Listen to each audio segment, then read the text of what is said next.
What's up, everybody? Happy Wednesday to you. Hope you guys are having a great day, a great week. Welcome to Midnight Hatter Live. You know the whole spiel. We talk about all kinds of stuff. Today's show is going to be a little bit different because we're just going to have a casual conversation about a topic that is Gundam related. I am, of course, your host Stephen Bayless, and joining me as always is the canonically accurate Adam Blue. How you doing, my friend? Doing good, and I'm glad you brought that up, canonically accurate, because with this question you have posed, a lot of my answers would be based around context of the use of the question we're gonna get into, and that's Yeah. canon, so Right. Well, yeah. that's I posted a question this morning to Discord, and before we get into the topic du jour, we're gonna cover this question because it spawned a lot more of a debate than I was expecting, and I probably should have known better. Gundam fans being what they are, which are happy to debate anything Gundam.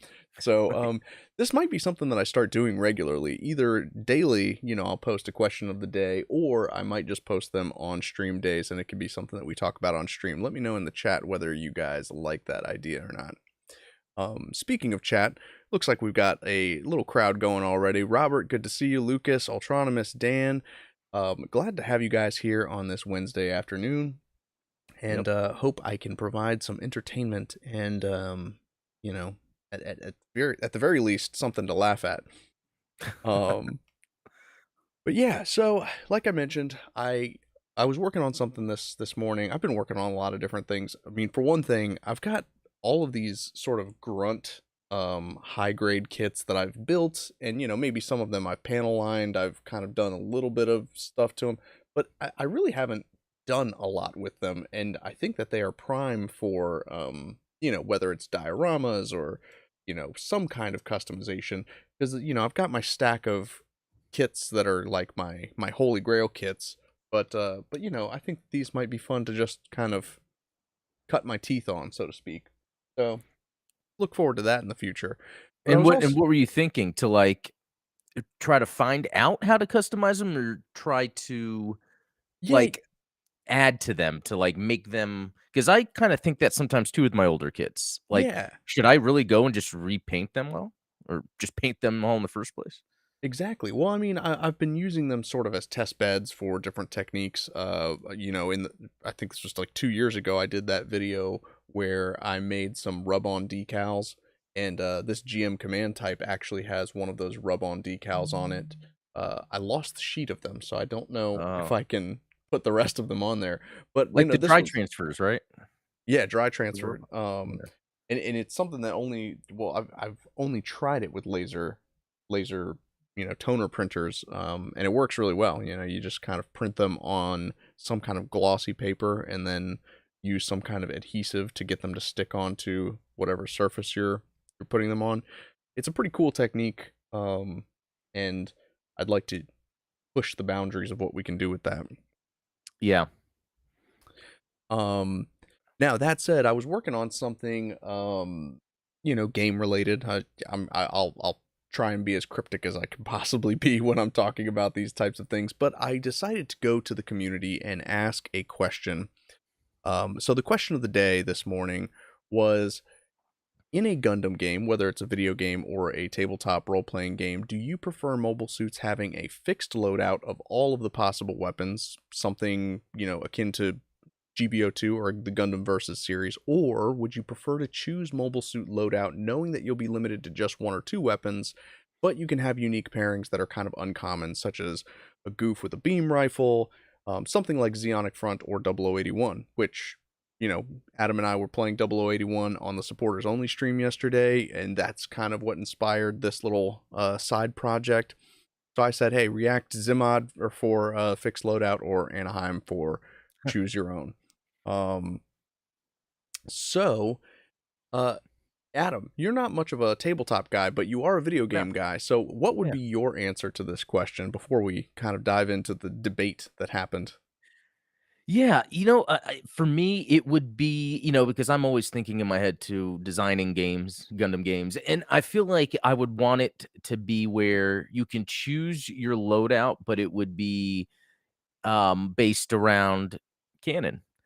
Or That's even a if good something wasn't done in canon, if technically speaking, a certain mobile suit could use a certain weapon, and I feel like that could almost be all, but I do know that some weapons have connectors for additional power output. So, like, I feel right. like those weapons maybe not wouldn't be able to work, or mobile suits where their hands have connector pieces for certain weapons and not for others. So I would Definitely. say around canon because I've thought about the idea. It's in my head, and I need to get it on paper. But like of an of kind of like an open world survival Gundam game where it's like you're scrapping together the mobile suit in the middle of like you're in the middle of like a no man's land. And you're seeing shells flying around everywhere, mobile suits laying around, sometimes coming across a survivor that wants to fight you. But, like, scrapping, parts of the mobile suit and weapons, and what if you come across things that are just not compatible? Or Yeah. like what they do in, 0081 where you put on a part that enhances one aspect, but then it decreases your ability for another. Like, if you found a giant artillery cannon, but then it makes you slower, Yeah. you know, Yeah, exactly. I think that's fair. I think, GBO2 tends to be a little too restrictive because, you've got like, yeah. y- you know, any Zaku can theoretically use any Zaku machine gun, whether it's, the A121A, the anti-aircraft rifle, or it's like the standard 120 millimeter rifle.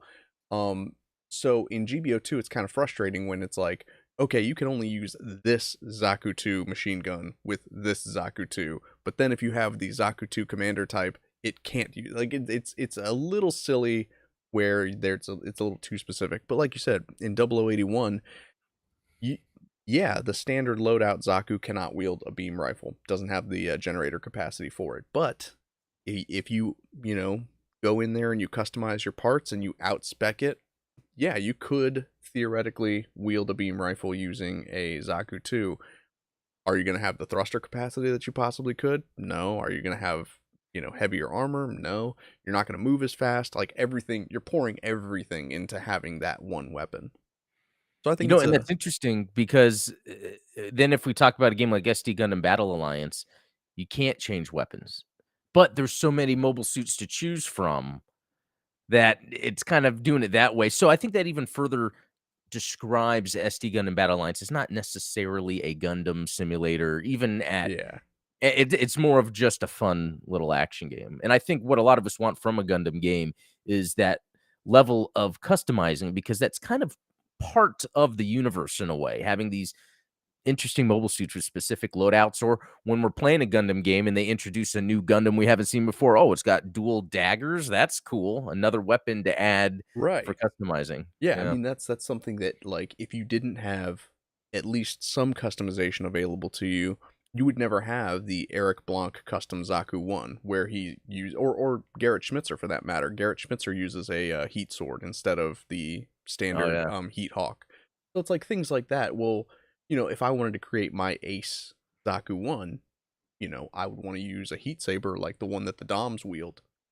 But Yeah. yeah, so like looking at chat here, Shirt Lad says it depends on the game. Degree of customization should optimally come down to the game's environment. 100%. Yeah, I mean it does really depend on the look that you're or the gameplay style that you're going for.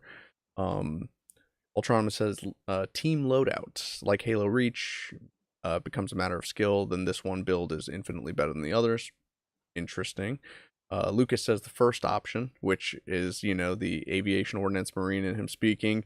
The more loadouts, the better. Yeah, I mean, do like the Yeah. trade offs in 0081. Magus says you can change some weapons. Um, Dan says didn't get to answer in Discord, but for world building and verisimilitude, standard loadout is that seems to be a common if you want to maintain canon, which Gundam fans are all about, and I am too. Yeah, I mean, I can't imagine I don't want to imagine, even though I'm doing it right now and it hurts, a Gundam game like Fortnite where everyone's loadout is so bizarre and out of this world that Yeah. nothing looks like it was before. And it's sometimes that happens, like when I was first getting into Gundam, and then I'd run into some crazy mobile suits that I'm like, "What?" Like, but they have explanations for how these things are designed. And shout out to Shirt Lad because another game I'm playing, Side Stories, the missing link specifically in Side Stories. Like Yeah, I had a question on how to beat a mission, and he answered it right away in the Discord. It was hilarious. So thank you for that. But what's yeah, interesting about that game is they're really again like SD Gun and Battle Lines. There's no degree of customizing. It's just like right. here are your suits, at least for the main campaign. I don't know if the VR missions. Now that said, what I do Yeah, like about side stories, and maybe this is the perfect sort of blend and the answer to our question, yeah, is when you have mobile suits that are specifically designated to wield certain weapons. So, like, you yeah, have the Zaku 2 standard that has the machine gun, the bazooka, heat hawk, but then you also have your heavy arms type Zaku that's got the long range cannon, that's got, I think, yeah. does it have a dual wield MMP-80 machine gun? The from Or is when I that was the just Zaku playing cannon?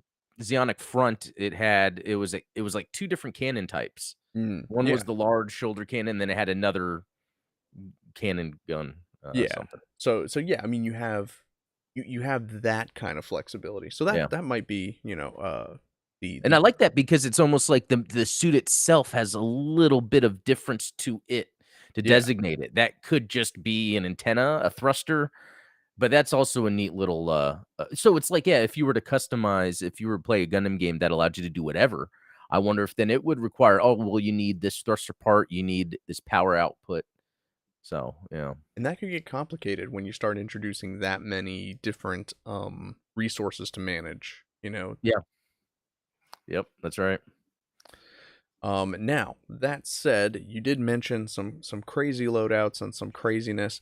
So this actually was something that you and I talked about yesterday, and this is, we're gonna dive into today's topic.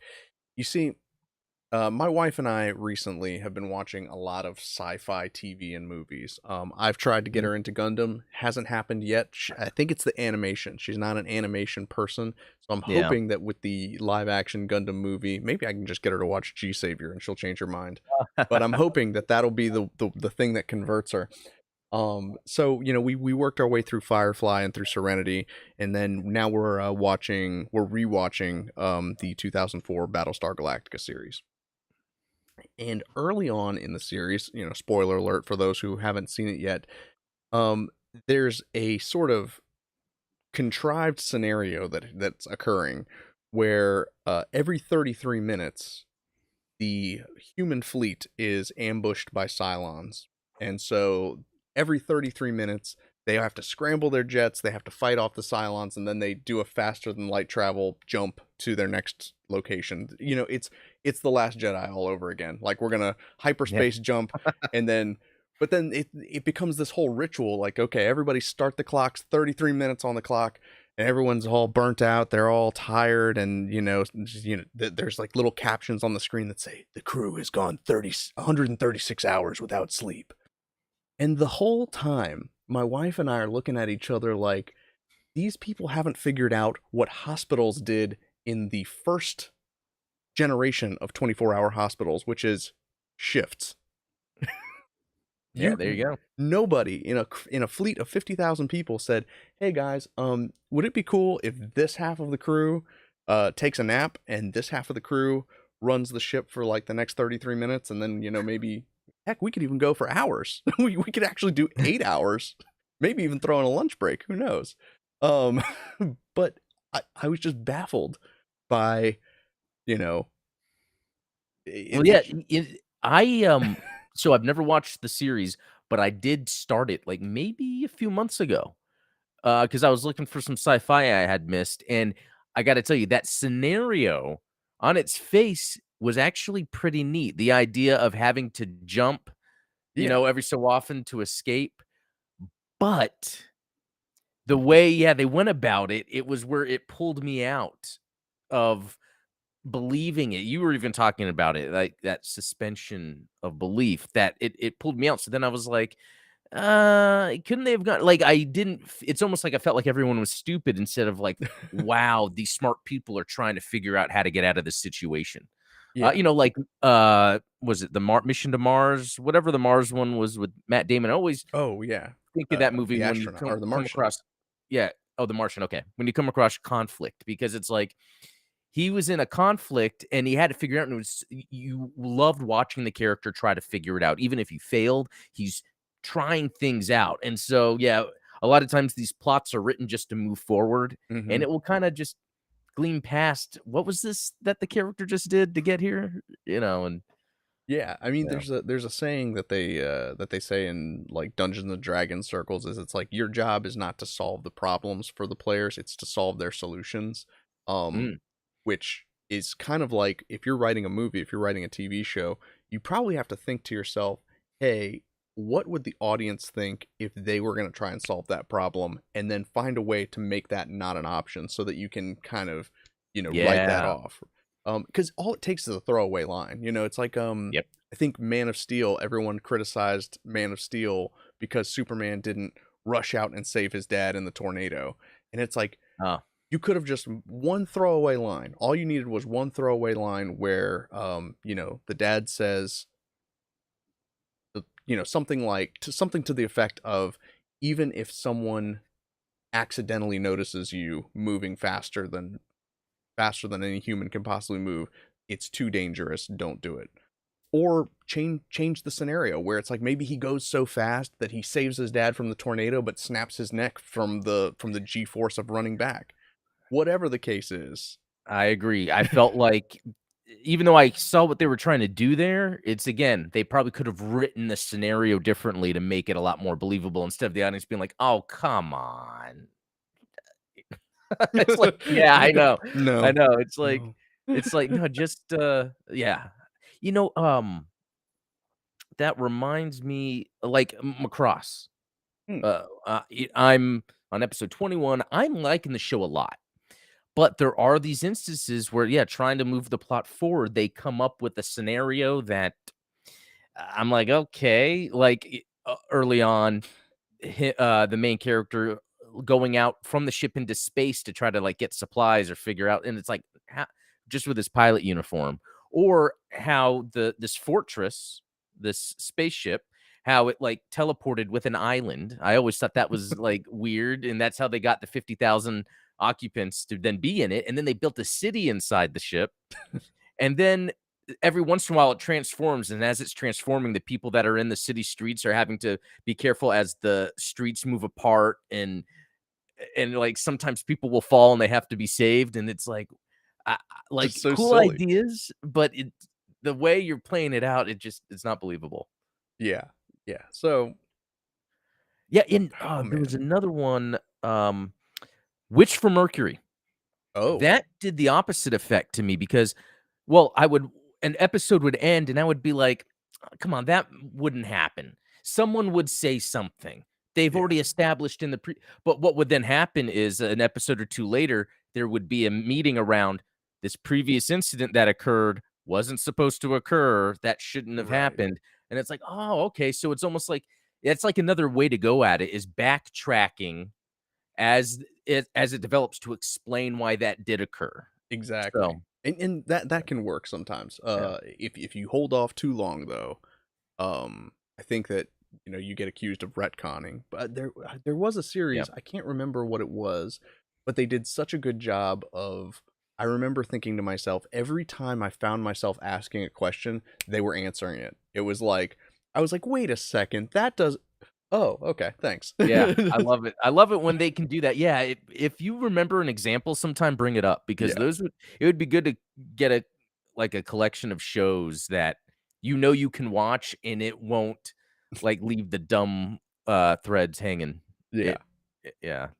So, with that said, I wanted to cover these 5 instances from Universal Century Gundam that it's our WTF moments, like, what were you guys thinking? This is this is as bad as not having shifts when the Cylons come. Um so the first one to me, and you can tell me if you agree, and these are in no particular order.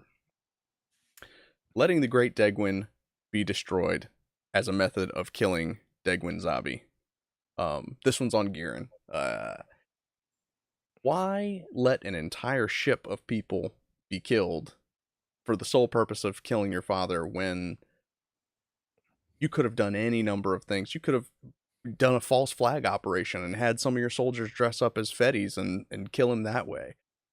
It seemed wasteful, considering that you're making your last stand at a Baoku to destroy a ship that was full of personnel and mobile suits that could have helped you win that fight.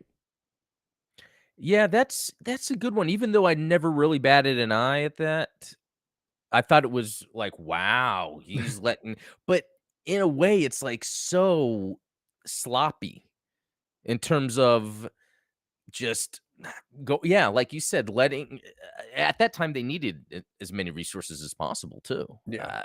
I mean, and I guess in hindsight, like, not all the characters of the zombie family knowing that they're slowly being taken out one by one, like, that makes that even more of a dumb move. Right. Yeah, that's It's yeah, and I mean, I suppose the best excuse for that happening would be, it was just kind of a last minute thing. Like it was just an impulse. It wasn't planned. It wasn't well thought out. He just said, "You know what? He made me mad when he said that he was going to go surrender, and now I'm going to punish him for it." Like, yeah. so So I feel like you're right. I feel like even though I'm kind of fine with this, they probably could have done something to make Giran seem a more intelligent, conniving family member instead of kind of just right, because things he was deciding to do was just bring down the whole principality anyway. yeah, yeah. I mean, if you think about it, he's supposed to be painted as this. His character is that he's this cunning general, that he is a master strategist, and like Ultronimus is saying in chat, it's Iron Man. Not a great plan. Um, but yeah, Lucas is saying Garen is a narcissistic psychopath. Collateral damage Yep. means nothing to him. This is a man who talked about the culling of human populations on Earth when the one. Fair enough. This is true. Yeah. Um, but Crazy guy anyway. yeah, if you're gonna establish your master race, letting a couple hundred of them die is probably not the best way to do it. You know what? And that's funny. Speaking of establishing a master race, because I saw this post somewhere they were showing, Hitler on some sort of drugs because he was just sitting there, kind of like moving like rapidly in Mm, in place. And I can't say that they've ever really like established that in Gundam, but that would be pretty interesting. Someone like Garen being on drugs. yeah, That that's a seems good like something point. that would occur. Yeah. Yeah, I mean, and that could be his fatal flaw. It's like for all of Yeah. the tactical expertise that he has, his own arrogance, his own narcissism, caused him to basically lose the war. I mean, Yeah. there were some other factors involved, but I think that yeah, letting several ships, including the Great Degwin, be destroyed was kind of a silly strategy. Bold strategy, Cotton. We'll see how it plays out for him. Um, so my number two moment, and like I said, these are in no particular order. Char Aznable giving Amuro the Psycho Frame sample in Char's counterattack. Now this one seems on the surface, you're like, well, he wanted a fair fight. He said, I want to beat Amuro at his best. I want to be at my best, and we're gonna meet on even ground. Which in theory sounds good, but I I would suggest that Char is not the kind of guy that likes to fight fair. We are talking about a guy that is conniving, that on several occasions has sabotaged people and set them up for failure. He is kind of a master of subterfuge, and even in Char's counterattack, if he really wanted to meet Amuro on an even playing field, then he didn't have to pull the whole Luna 2 decoy operation where, oh, I'm going to pretend to disarm my fleet. You know, we're talking about a guy that enjoys playing tricks on people. Why would Dude, he set himself up to fail? yeah, I I really think all of Shark's counterattack is jumping the shark. I really think, like, it's enjoyable to watch, and I like it's got Amuro and Char, but I really Yeah. think it's a bunch of these logic leaps that they're doing, I guess to fit it in a movie, you know? And I think that is a good example. It's funny because when I was doing that, chat AI with Char, and I even asked him a question like, "How, can you beat Amuro, or how did you beat Amuro?" Whatever, and he says it was his arrogance thinking he should give him a sample of the Psycho Frame or, to the team. Because I think it's interesting that even elements of how they make use of the technology Yeah. is almost jumping the shark too. Like with Axis and the asteroid, and then everyone going to push the asteroid.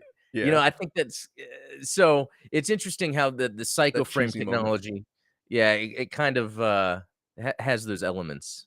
Right. Yeah, Yeah, you've got, I guess, new type Ex Machina, yeah, yeah, which, I mean, that's kind of Gundam in a nutshell right there, is neat. If it doesn't make sense, it's new type stuff. yeah, exactly. Um, Now I guess an alternative explanation, for this might be that rather than providing Amuro the Psycho Frame sample for the new Gundam as a way of equalizing the playing field and facing him in a duel, maybe what he was really trying to do was get something of that Axis shock effect, where, maybe that was his ticket to seeing Lala again, was, Mm, you know, do I find a way to resonate with Amuro, like, after all this time that we've spent kind of at each other's throats or even helping each other, um, what if, like, obviously the Psycho Frames in the Zazabi alone couldn't do it.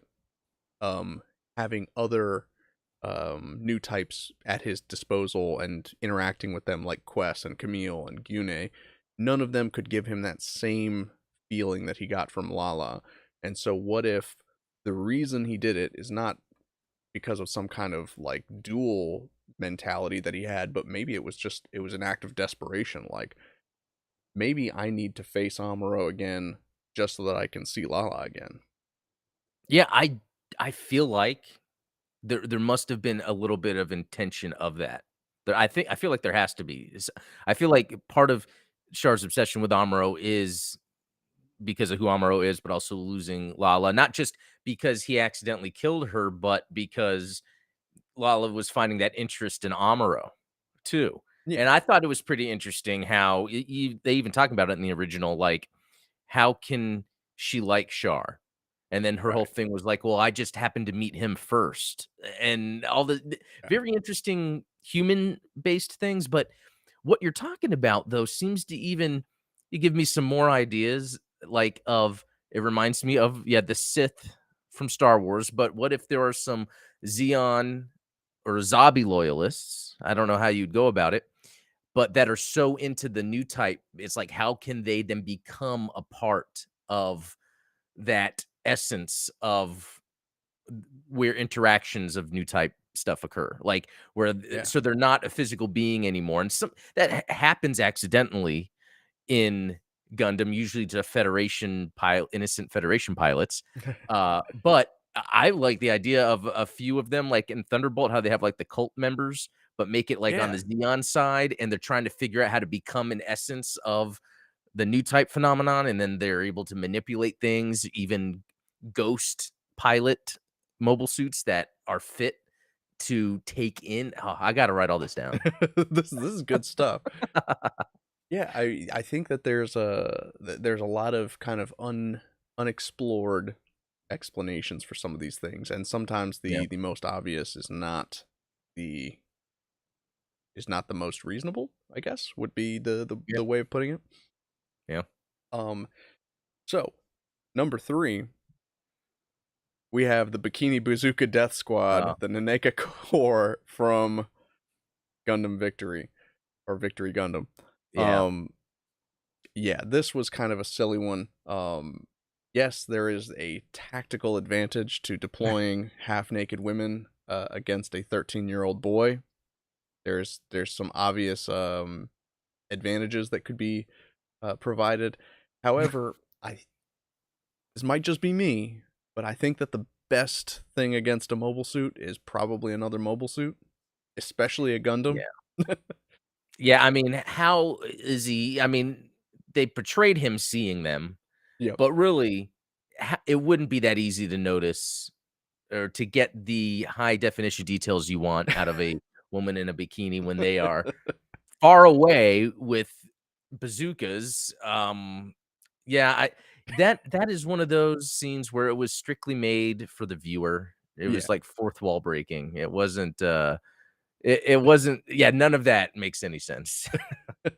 Yeah, and I mean, I've said in the past that, like, I don't, I guess I don't fault Tomino on this one because it's at least he didn't over explain it, the way that, Hideo Kojima does with Oh, Quiet in Metal Gear yeah. Solid 5, where it's like, "No, no, guys, you don't understand. She has to be naked. It's not."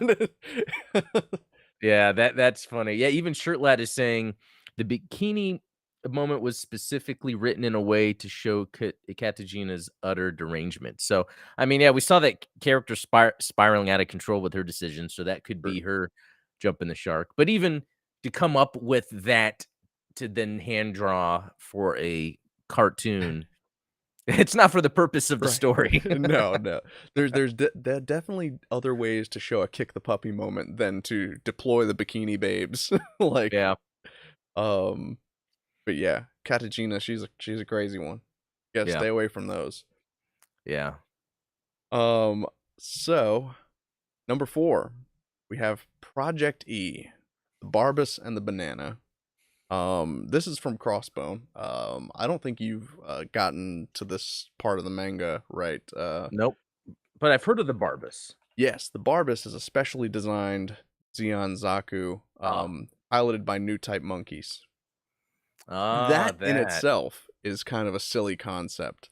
But the idea that a that a mobile suit armed with Gelgoog beam rifles could terrorize Side 2 to the point where the only way to stop them was to create a giant inflatable banana in order to distract them so that you could destroy the Barbus.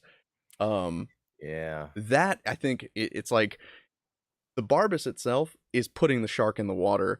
The inflatable banana, and we've seen inflatables used to great effect in the past in 0080 and in Char's Counterattack. I'm not dogging inflatables at all, but you mean to tell me that a bunch of new type monkeys in a mobile suit would be fooled by a giant inflatable banana in space? Yeah, that is definitely up there. Yeah. Yeah, I wasn't, uh, aware of how far that went where the giant inflatable banana. I mean, the monkeys yeah, again, the monkeys piloting the mobile suit's crazy in the first place, although you could probably write something about that, but yeah, Yeah. yeah, I'm looking at, some screens here I was just, looking up. I mean, it honestly it looks like a cool suit. It's an awesome suit, and the fact that it can wield 4 Gelgoog beam rifles at one Yeah, time is pretty impressive. But yeah, yeah. you've got some monkeys that can play video games, stick them in a mobile suit, and Yeah, yeah. Yeah, that's a good one. but That yeah, even that, it's like I totally I'm on board with the Barbus in theory, but yeah. yeah, the strategy employed to dispatch the Barbus was a little silly to me. I mean, do we know in reality that we can use inflatable bananas to control monkeys?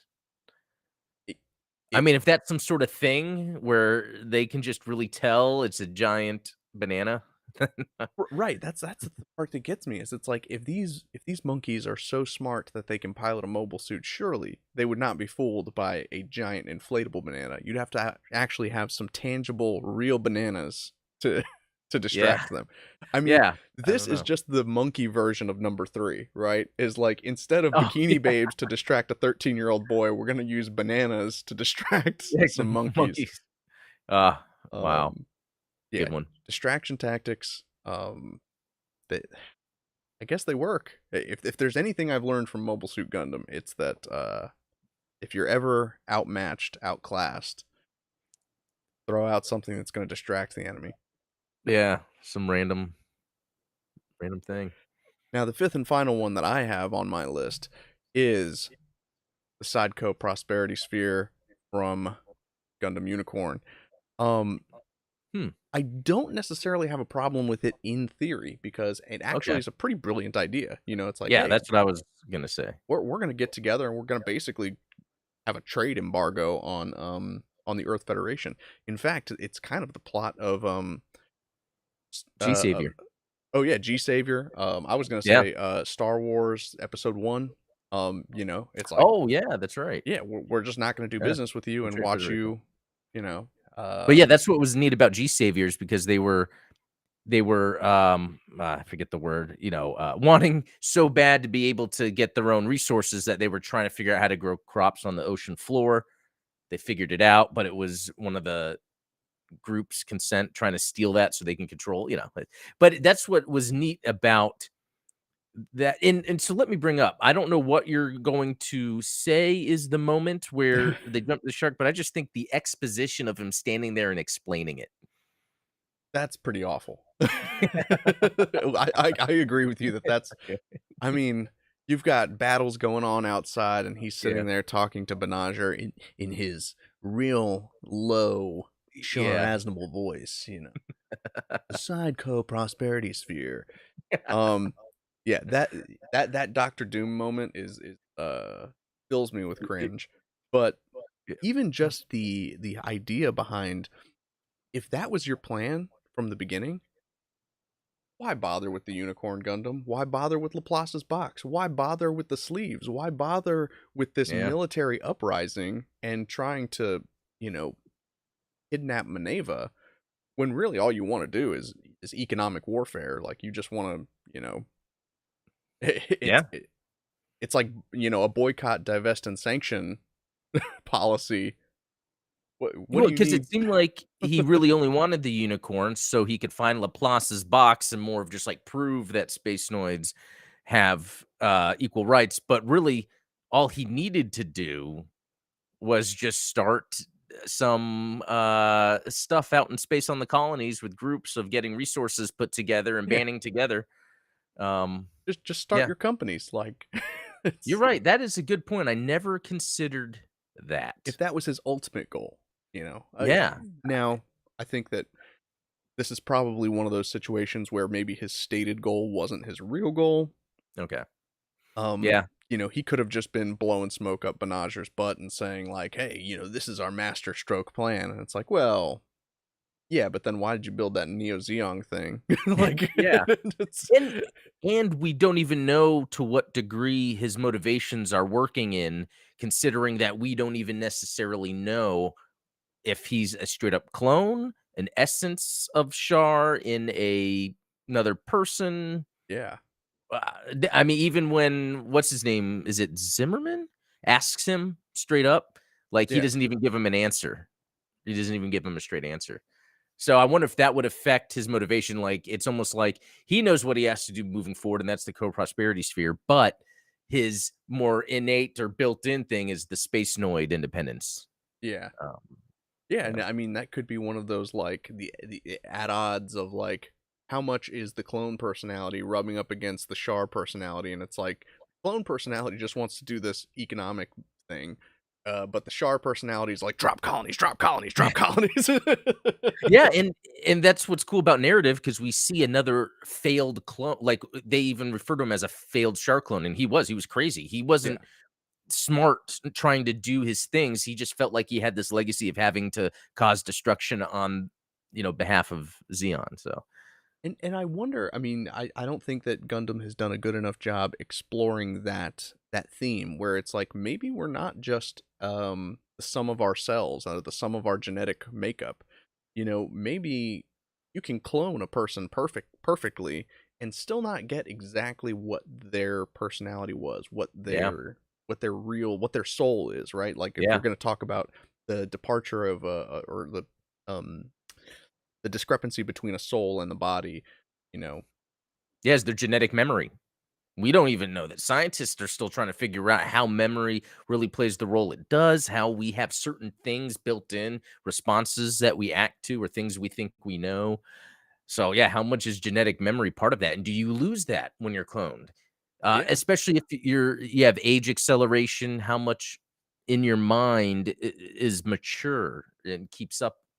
Yeah, Well, and that's a lot of something that I interesting think that stuff. they've done a good job with in Star Wars, like all of the clone troopers kind of Oh, Like, yeah. they They do a they good they job with almost that. have like a splintered personality from Jango Fett. So it's Yeah. that's a very cool way of looking at it where it's like, yeah, not every clone is perfect. And that's a good example because the way the clones were written, it was in a controlled area where they're all being raised together with the same program. So that's what kinda helps the similarity stay there. You Yeah. would wonder with someone like Full Frontal, was he put in some sort of program, and this would have had to been done in a few years? Like, how fast did they grow this? Again, I find The if only there's way more. it would have worked is if we murder his parents. Yeah. Yeah, oh, man, that would be nuts. Yeah, or so I bet something like that did happen. Yeah. Yeah, that's I wonder if they dive in or they purposely leave it out in the open of who Full Frontal and what he is. Yeah, I mean, they Yeah, probably do, kinda keep it ambiguous, but, I mean, yeah, they do, I guess, it is kind of stated that he is a clone that they imprinted, Char's memories onto, but, mhm. you know, Yeah, now to what Lucas degree? is saying here in the chat that the answer is, to delegitimize the Earth Federation and show its hypocrisy from its inception. Then they could actually, then I guess that might get mass buy-in. That makes sense. Um, but it's like By then, the Earth Federation is working with other corporations, so it's not like even the Earth Federation anymore. It's yeah. almost like today where it's like the corporations are really controlling the day-to-day things, products or initiatives are based on kind of the social standing of the population. Are you talking about Gundam or are you talking about real life? Yeah, I know, right? No, And that's what's interesting about that because you had the Laplace group, which I forgot their oh, the name. Vist Foundation? Vist Foundation, yes. And then you had Luo and Co. Mhm. and Anaheim Electronics. And then there's all these other groups that are the ones that are really in control. The Earth Federation's more of just the bureaucracy is getting taken care of while these corporations are the ones getting the money, building things. And it's probably hard to do something like that unless a single corporation had some sort of um, motivating factor for them to want to usurp the rest of the corporations. Like Yeah. that's what would have to go on. And I wonder if that would happen in the United States. Would there be a time where it seems like it's Amazon versus because the more, not that I want to get political, but the more I look into the China thing, the more it seems like it's less about hurting the American people and more about just getting our eyes for more money. Yeah. Like, that's all when it talks about stealing technology or getting ads, it's really about just to make more money. It's not about, "Oh, let's secretly Yeah. do You're not something to undermining America." something, you're Yeah, just yeah. because And it's not the United States that China is trying to undermine, it's these corporations that are controlling the flow of money, and China wants a part of that, so yeah. I always forget which law it is, but, don't attribute to malice what could be, yeah, explained by incompetence, exactly, or yeah. just greed, I think that that's Greed, where yeah. it's like, you could swap out incompetence or greed and get the same result, um, but Because yeah. that's what's funny about Gundam is at the end of the day, where the big plays are being made, it has to do with money. And that's not Exactly. just in OG Gundam, but it's also in Witch from Mercury. Yeah, And which yeah, I so which I always thought was a concept for Witch from Mercury to explore, yeah. but yeah, I mean, to that I would ask, like, what if the Federation wasn't delegitimized after the Titans and the, and, Anna Volgato stealing a nuclear weapon and Yeah. showing that they were breaking the Antarctic Treaty, I kind of wish that we had some of that, like, Starship Troopers treatment for Gundam, where you got to see some of, like, the political propaganda that was going on TV and, like, the jingoism around the Earth Federation because, you know, to an outsider, you're watching Gundam as a fan, and it's like, these aren't great people. Yeah, I that would be cool if there was some story that focused on the propaganda from the Federation, because in MS Igloo, we see propaganda from Xeon. Yes. And it's amazing how they are talking about how much they're winning and doing great, and then it cuts to the characters where they're like, "Okay, we're losing and nothing's working out." Like, I loved that, and so I would love to see what Earth Federation propaganda would be. A lot of times, there'd probably be justifying having to fight because they're gonna kill us all. Like, I think Yeah. that's, like, the simple way to do it. I think kinda the US does that a little bit when it comes to why we're going to other countries to, Yeah. sometimes bomb Huh. or get resources, money. Yeah, Um, I mean, hey, we're not going to war against Xeon just to make Anaheim Electronics a ton of money and, like, enrich their shareholders, which also happen to be Federation bureaucrats. But we're doing this for civil rights, and we're protecting people.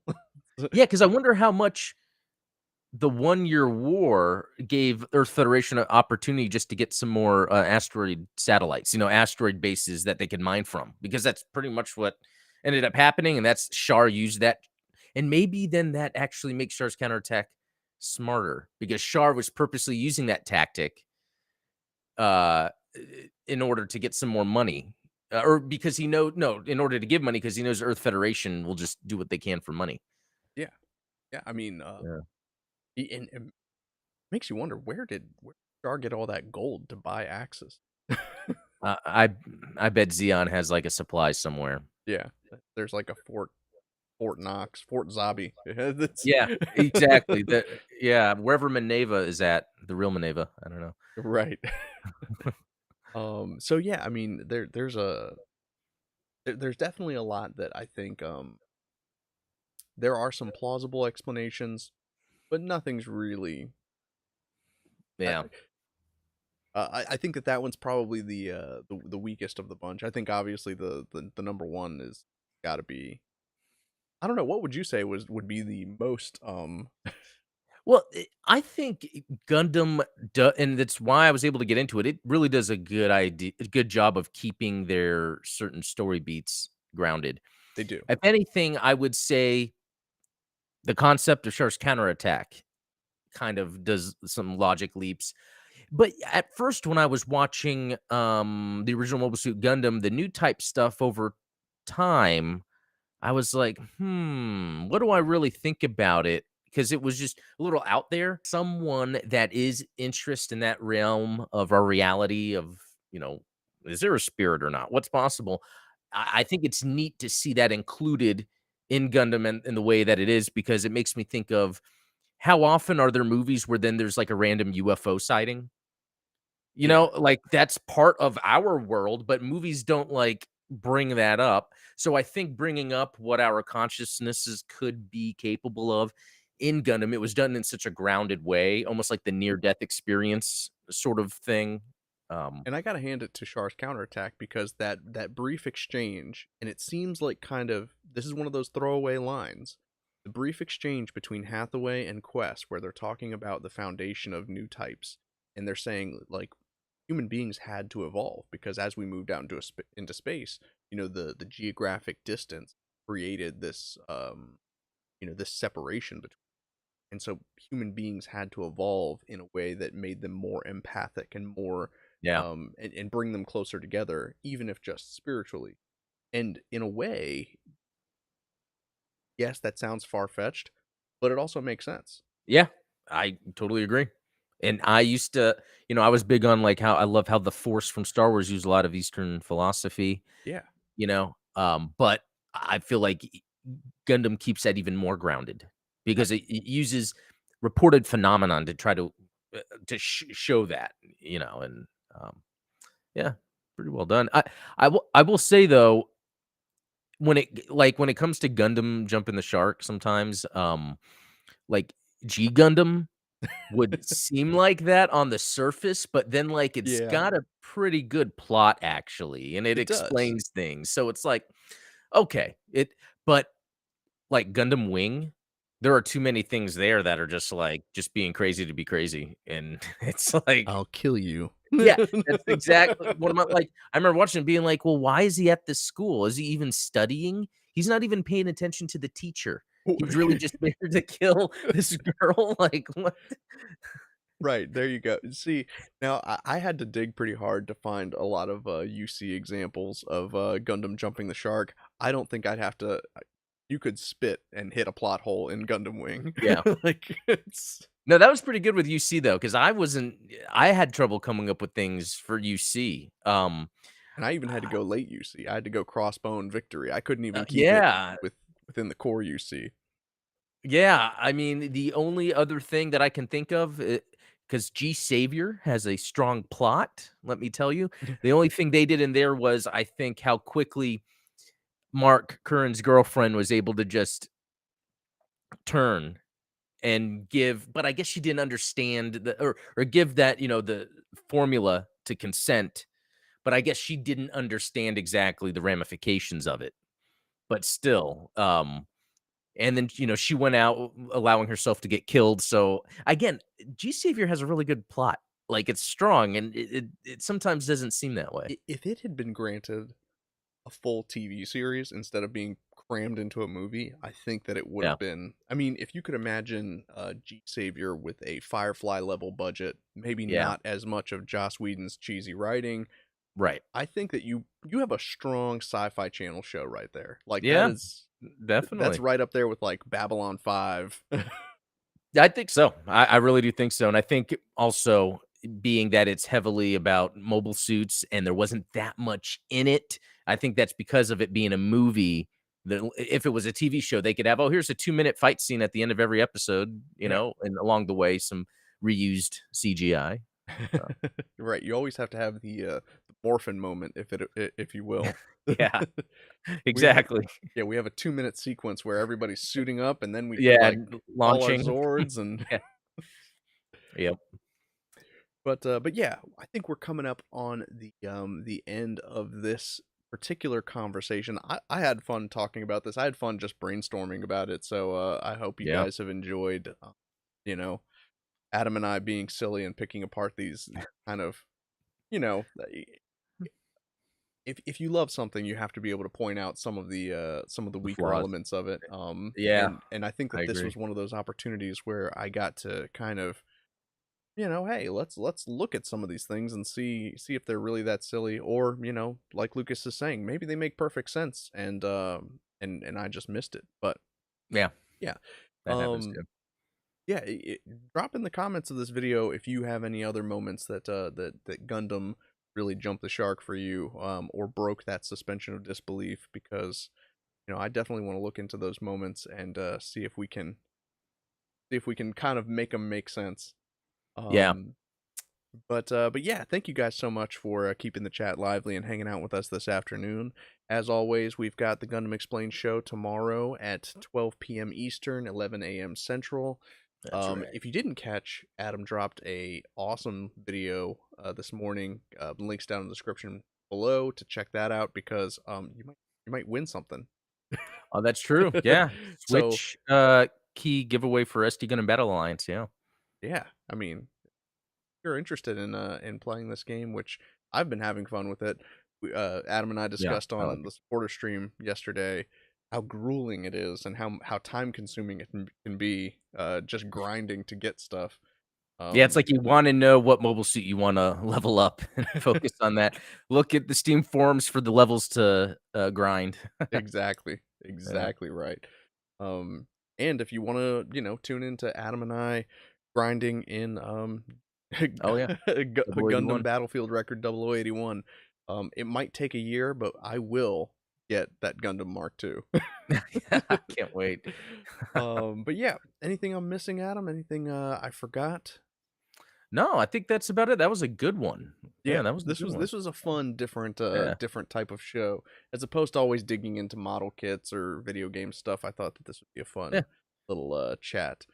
But yeah, Good one. again, I will be dropping those questions of the day in the Discord as well. So definitely join the Discord if you haven't, so that you can be queued onto those. And maybe I'll just create a channel that's just like question of the day, and Good hopefully idea. start some debates, because like I said, I love when I can just have a throwaway comment and then it spawns like a 50 Yep. 50 page thread of people arguing. That's how I know I've done a good job. Yeah, that's true. But yeah, thank you guys so much, and I will catch you all later. Yep. See y'all later.